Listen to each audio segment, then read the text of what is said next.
Hypertension in young population along with the coronary artery disease and higher heart रेटच्या संदर्भात बोलण्यासाठी आपल्यासोबत आहेत doctor Amit Tade, consultant physician and diabetologist with experience of 10 years, currently working as consultant at Manipal hospital Kharadi and Imax hospital Wagholi Pune. Doctor, हायपरटेन्शनची व्याख्या कशी करायची आणि व्यक्तीला हायपरटेन्शन आहे का असा निष्कर्ष केव्हा काढायचा?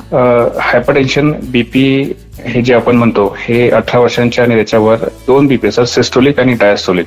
सिस्टोलिक बीपी जो वरचा असतो तो 140च्या वर असेल आणि खालचा डायस्टोलिक बीपी 90च्या वर असेल तर आपण त्याला हायपरटेन्शन असं म्हणतो. डॉक्टर, हायपरटेन्शन पूर्णपणे बरं होऊ शकतं का? कम्प्लिटली क्युअर्ड होत नाही, पण डाएट, एक्सरसाइज आणि मेडिसिन रेग्युलर घेऊन आपण त्याला कंट्रोलमध्ये ठेवू शकतो. कारण त्याला बरेच कारण असतात आणि वयानुसार हे होणारा आजार आहे, त्यामुळे त्याला आपण ट्रीटमेंट, डाएट आणि एक्सरसाइज यांनी कंट्रोलमध्ये ठेवणे हे महत्वाचं असतं. डॉक्टर, तरुण रुग्णांमध्ये हायपरटेन्शनची आणि हृदयविकारांच्या घटनांमध्ये अलीकडे वाढ झाली आहे का? होय असल्यास मूळ कारण काय असू शकते? अनहेल्दी लाईफस्टाईल, नंतर डाएट, फास्ट फूड, स्ट्रेस आणि बाकी दुसरे आजार याच्यामुळे याचं प्रमाण खूप वाढलेलं आहे हार्ट अटॅकचं. आणि आधी जे अबाव 50 वगैरे असं प्रमाण होतं ते आता आफ्टर 20-30 खूप कॉमन झालंय.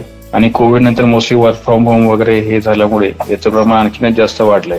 आणि मोस्टली हार्ट अटॅक, हायपरटेन्शन, नंतर कोलेस्ट्रॉलचं प्रमाण वाढणे, ट्रायग्लिसराईडचं प्रमाण वाढणे हे सध्या खूप कॉमनली दिसून येतं. त्यामुळे हेल्दी लाईफस्टाईल आणि रेग्युलर ट्रीटमेंट घेणं हे खूप महत्वाचं असतं. या कारणाने आपण जे आधीचे 50 नंतरचे आजार आहेत ते आता खूप लवकर ते थोडे प्रिव्हेंट करू शकतो. Public Awareness Initiative by Glenmark Pharmaceuticals.